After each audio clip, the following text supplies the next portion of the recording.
2026 में तुम्हें AI engineer बनना है तो सिर्फ चैट जीपीटी से काम नहीं चलेगा।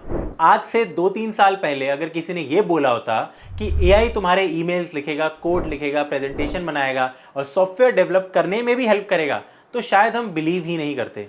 लेकिन आज चैट जीपीटी, जेमिनाई, क्लॉड, इन सब की वजह से सब रियलिटी बन चुका है। लेकिन एक बहुत बड़ा डिफरेंस है एआई को यूज करना और एआई बिल्ड करना या फिर एआई से चीजें बिल्ड करना। और कंपनीज आज लाखों रुपए उन लोगों को दे रही है जो कि एआई को यूज नहीं, एआई प्रोडक्ट बिल्ड करना जानते हैं। तो अगर आप भी 2026 में जेन एआई इंजीनियर बनना चाहते हो तो इस वीडियो में मैं आपको कंप्लीट रोड मैप देने वाला हूं, from complete beginner to production ready AI engineer. तो बिना किसी डीले के स्टार्ट करते हैं वीडियो को। तो सबसे पहले स्टेप नंबर 1 रोड मैप के अंदर, which is learning a programming language Python. भाई पाइथन सीख लो। अगर आप चाहते हो कि कोई भी आपको टेक जॉब चाहिए तो प्रोग्रामिंग तो आनी चाहिए। पहला स्टेप है पाइथन। और ऑनेस्टली पाइथन अगर आपकी स्ट्रांग नहीं है तो आगे का रोड मैप आपके लिए बहुत ज़्यादा डिफिकल्ट हो जाएगा, ठीक है, क्योंकि ये बिल्कुल फाउंडेशनल चीज़ है। पाइथन में ऐसा नहीं है कि आपको सिर्फ सिंटैक्स आना चाहिए बस और बेसिक लेवल पे। नहीं यार, आपका अगर मैं बोलूँ बहुत ही स्टार्ट से स्टार्ट करूँ तो वेरिएबल्स, लूप्स, फंक्शंस, ऊप्स अच्छा खासा आपको आना चाहिए। और फाइल हैंडलिंग, ये सब आपको पाइथन के अंदर आना चाहिए। और बेसिक डीएसए पाइथन के अंदर आपको आना चाहिए कि कैसे क्या चीज़ यूज़ हो रही है। बहुत एडवांस प्रॉब्लम नहीं भी करते हो तो इट्स एब्सोल्युटली फाइन। उसके बाद लाइब्रेरीज़ की अगर मैं बात करूँ, पाइथन के अंदर लाइब्रेरीज़ होती है बहुत सारी, पांडास, नमपाई, स्ट्रीमलेट, ऐसी लाइब्रेरीज़ को सीखो। और सिर्फ थ्योरी मत पढ़ो, ठीक है, प्रैक्टिकल चीज़ें करो। एक एआई यूटिलिटी डैशबोर्ड या कोई छोटा सा एआई एप्लीकेशन ही बना दो। यही तुम्हारी एआई जर्नी का पहला प्रोजेक्ट रहने वाला है, पहला मिनी प्रोजेक्ट। तो गाइज अब आ जाता है स्टेप नंबर 2, ठीक है, विच इज एआई और एलएलएम फाउंडेशंस। बहुत सारे लोग यहीं पे गलती कर देते हैं। पाइथन सीख लेते हैं और फिर सीधा सीखते ही चैट जीपीटी एपीआई खोल देते हैं। प्लीज़ ऐसा मत करना। पहले समझो, ठीक है, कि आर्टिफिशियल इंटेलिजेंस क्या है, मशीन लर्निंग क्या है और जनरेटिव एआई एक्चुअली में क्या होता है। उसके बाद समझो ट्रांसफॉर्मर्स को, attention mechanism, tokens, embeddings, context window और एक बहुत इंपॉर्टेंट चीज़, hallucinations, prompt injection, responsible AI. ये कॉन्सेप्ट समझ आ गए तो आप एआई को सिर्फ यूज़ नहीं, एक्चुअली अंडरस्टैंड करना स्टार्ट कर दोगे। अब आ जाता है हमारा स्टेप नंबर 3 या फिर माइलस्टोन 3, वर्किंग विद एलएलएम्स। अब एक्चुअल मॉडल्स के साथ काम करना स्टार्ट करो। Open AI, Gemini, Hugging Face, Ollama, इन सब के एपीआईज यूज करना सीखो। टेम्परेचर क्या होता है, टॉप पी क्या होता है, स्ट्रीमिंग रिस्पॉन्सेज कैसे काम करते हैं, स्ट्रक्चर्ड आउटपुट्स क्या होते हैं और फंक्शन कॉलिंग कैसे यूज होता है। इस स्टेज के बाद तुम मल्टीपल एआई मॉडल्स के साथ एप्लीकेशन बनाना स्टार्ट कर दोगे। Step number 4, LangChain. अब सिंपल प्रॉम्प्ट से बाहर निकलो, थोड़ा सा रियल एप्लीकेशंस को बनाना चालू करो। और इसके लिए सबसे पॉपुलर फ्रेमवर्क है लैंगचेन। यहाँ तुम सीखोगे prompt templates, chains, memory, output parser, session handling और एंड में एक एआई रिज्यूमे रिव्यूअर या फिर एआई चैटबॉट आप बिल्ड कर पाओगे। यहीं से तुम्हारा गिटहब का जो प्रोफाइल है थोड़ा थोड़ा इंटरेस्टिंग लगना स्टार्ट हो जाएगा, थोड़ा फिल होना स्टार्ट हो जाएगा। Step number 5, rag, retrieval augmented generation, short में हम इसको रैग कहते हैं। ये वो टॉपिक है जिसके बारे में हर कंपनी बात कर रही है। इमेजिन कंपनी के पास लाखों डॉक्यूमेंट्स हैं और वो चाहती है कि एआई उन डॉक्यूमेंट्स के बेसिस पर एक्यूरेट आंसर दे। यही काम करता है rag.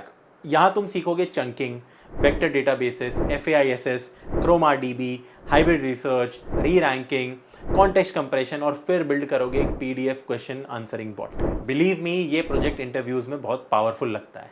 Step number 6, agentic AI. आपने ये वर्ड बहुत बार सुना होगा और अगर तुम सोशल मीडिया यूज करते हो तो ज़रूर तुमने इसके बारे में सुना होगा। लेकिन एआई एजेंट एक्चुअली में क्या होता है? देखो, सिंपल लैंग्वेज में एक एआई जो कि सिर्फ आंसर नहीं देता, खुद प्लानिंग करता है, मल्टीपल टूल्स यूज करता है, इंटरनेट से इंफॉर्मेशन लाता है और फाइनल टास्क कंप्लीट करता है, ठीक है। बेसिकली एक मैनेजर का रोल भी कर रहा है यहाँ पे अगर मैं बोलूँ। यहाँ तुम लैंग ग्राफ सीखोगे, ठीक है, planning, reflection, memory, tool calling, human in the loop और फाइनली एक multi agent researcher assistant build कर पाओगे। ये स्किल आज मार्केट में सबसे ज़्यादा डिमांड में है। Step number 7, MCP, model context protocol. अब आता है एक टॉपिक जो कि अभी रिलेटिवली नया है, बहुत कम लोग इसके बारे में बात करते हैं, लेकिन फ्यूचर एआई सिस्टम्स इस डायरेक्शन में जा रहे हैं। एमसीपी की हेल्प से एआई एजेंट्स एक्सटर्नल टूल्स और एप्लीकेशंस के साथ सिक्योरली कम्युनिकेट कर पाता है। ऑफ कोर्स अगर यहाँ तक भी आपने पढ़ लिया था तो आप अच्छे लेवल पे आ चुके हो। This is just a little bit of advance work, ठीक है। इस स्टेज में तुम खुद का एमसीपी सर्वर बिल्ड करोगे और उससे अपने एआई एजेंट्स के साथ इंटीग्रेट करने वाले हो। ये इंटरव्यू में डेफिनेटली एक डिफरेंशिएटर बन जाएगा। अब आ जाता है हमारा ऑलमोस्ट लास्ट स्टेप, जो कि है step number 8, LLM ops and deployment. बहुत लोग प्रोजेक्ट्स बना लेते हैं, लेकिन जब इंटरव्यूअर पूछता है कि प्रोजेक्ट लाइव है, तो आंसर होता है यार नहीं, या फिर आंसर ही नहीं होता है कोई। और वही उनकी बिगेस्ट मिस्टेक होती है। इसलिए सीखो लैंगस्मिथ, लैंगफ्यूज, रागास, ठीक है, Deep Eval, monitoring, evaluation, cost optimisation, Fast API, Docker, वो तो बहुत ज़रूरी है, और फाइनली AWS डिप्लॉयमेंट। इसके बाद तुम्हारा AI एप्लीकेशन प्रोडक्शन में लाइव होगा, और यही चीज़ तुम्हें दूसरे कैंडिडेट से अलग बनाने वाली है। अच्छा, एडिशनली तो नहीं, आई वुड से कि आपके पास एक बढ़िया प्रोजेक्ट होना चाहिए, जिसको हम कैपस्टोन प्रोजेक्ट भी कह देते हैं, ठीक है, एक बहुत बड़ा और एक सही एंड टू एंड प्रोजेक्ट, ठीक है, जिसके अंदर यार तुम्हारी सारी की सारी चीज़ें हो, रिक्वायरमेंट एनालिसिस हो, आर्किटेक्चर डिज़ाइन हो, डेवलपमेंट हो, टेस्टिंग हो, डिप्लॉयमेंट हो, डॉक्यूमेंटेशन भी होनी चाहिए आपके पास, प्रेजेंटेशन भी होनी चाहिए, और एंड में ये एक ऐसी चीज़ है जो कि एक प्रॉपर लाइव AI एप्लीकेशन बन चुका है आपका। ये एक ऐसा प्रोजेक्ट होगा जिसे तुम कॉन्फिडेंटली इंटरव्यू में एक्सप्लेन कर सकते हो, और ट्रस्ट मी, कंपनी सर्टिफिकेट से ज़्यादा प्रोजेक्ट देखती है। तो स्टूडेंट्स देखो, रोड मैप तो मैंने दे दिया, और ऐसे ही रोड मैप्स आपको ऑनलाइन भी आराम से मिल सकते हैं, थोड़े बहुत मॉडिफाइड ज़रूर रहते हैं। तो सीखे कहाँ से यार, इसके रिसोर्सेज भी तो बताओ। मैंने रोड मैप तो आपको दे दिया, लेकिन ये सारी चीज़ें स्ट्रक्चरली अच्छे से कहाँ से हम सीख सकते हैं। अगर आप यूट्यूब पे जाते हो तो थोड़ा बिखरे हुए रिसोर्सेज आपको ज़रूर मिलेंगे, लेकिन एक कंप्लीट रिसोर्स आपको कभी नहीं मिल पाता। यहीं साथ ही साथ अगर मैं बात करूं कुछ पेड कोर्सेज की, तो बहुत सारे आजकल मार्केट में AI के नाम पे बहुत बहुत महंगे महंगे कोर्सेज मिल रहे होंगे। मेरे को बताने की भी ज़रूरत नहीं है, आप लिंक्डइन खोलोगे तो हर दूसरा फैंग इंजीनियर यही चीज़ प्रमोट कर रहा होता है। 50,000 का, 60,000 का, 70,000 का, 1-1 लाख के कुछ कोर्सेज आपके रहते हैं, ठीक है। उसमें वो यही डिफरेंशिएटिंग पॉइंट्स बोलते हैं कि यार हम आपको ढंग से सारी की सारी चीज़ें सिखाने वाले हैं, राइट।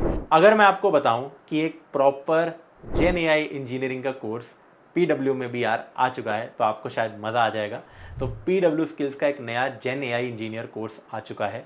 ये सिर्फ और सिर्फ आपको एज ऑफ नाउ 4,000 रुपये में मिलने वाला है, और ये एक 5 से लेकर 6 महीने का लाइव कोर्स रहने वाला है, जिसके अंदर सारी की सारी क्लासेस कंप्लीटली लाइव होगी। हर हफ्ते आपको असाइनमेंट मिल रहा होगा, हर हफ्ते या दूसरे तीसरे हफ्ते आप मिनी प्रोजेक्ट्स बना रहे होंगे, फिर फाइनल एक बड़ा कैपस्टोन प्रोजेक्ट भी बना रहे होंगे। और इनफैक्ट मैंने जिन जिन चीज़ों की बात की है, जिन जिन स्टेप्स, माइलस्टोन्स की आपके सामने बात की है, वो सारी की सारी चीज़ें कवर होने वाली है, plus a lot extra in our gen AI engineering course.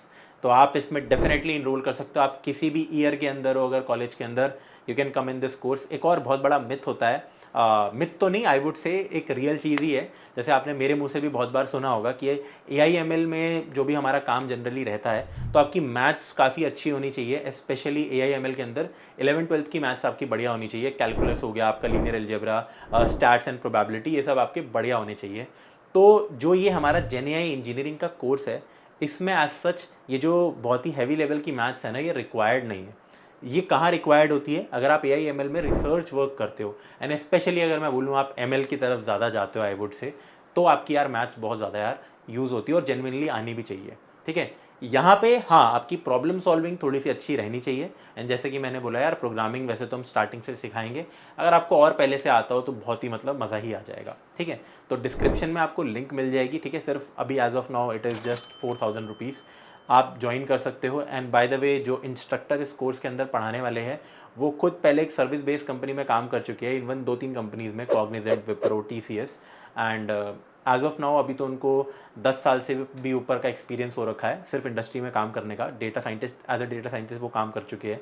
अभी AI इंजीनियरिंग का उनको रोल मिल रखा है एक US बेस्ड कंपनी में, तो रिमोट जॉब वो कर रहे हैं। तो बहुत सारे बच्चे पूछते हैं रिमोट जॉब भी कैसे लगेगी, तो आप उनसे भी ये चीज़ पूछ सकते हो। एंड वो एक काफ़ी अच्छा एग्जाम्पल है कि भाई वो जहाँ से आए हैं और अभी कहाँ पहुँच चुके हैं। That can give you a very very good motivation. तो आपसे मिलते हैं हम अगली वीडियो के अंदर।